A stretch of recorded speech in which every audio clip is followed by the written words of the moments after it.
Chaque année, le monde produit 4 milliards de tonnes de déchets. Il en valorise 1 milliard de tonnes. Le défi du 21e siècle, c'est de faire des 3 milliards de tonnes supplémentaires, non pas un déchet, mais de nouvelles ressources. C'est pas compliqué. Plus on est riche, plus on produit de déchets.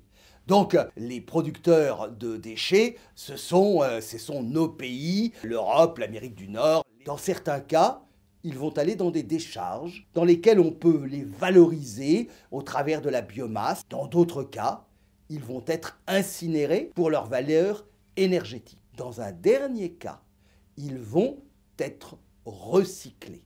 Recycler, ça veut dire qu'on va passer du déchet à ce qu'on va appeler une matière secondaire, par opposition à la matière première. Ce sont les ferrailles de fer ou de métaux non ferreux, le cuivre, l'aluminium, etc. Les vieux papiers, les vieux plastiques, ce sont même dans certains cas les vieux textiles. Dans bien des cas, ces pays sont excédentaires. Et donc ils vont exporter leurs matières secondaires. Le premier importateur mondial de vieux papiers, c'est la Chine. Le premier importateur mondial de ferraille d'acier, c'est la Turquie, par exemple. Ça circule en général par bateau. On sait que la Chine est plutôt un exportateur de biens manufacturés. La matière secondaire, ce sont des flux souvent de l'Europe et des États-Unis vers la Chine. Ça permet de remplir des conteneurs qui autrement repartiraient vides.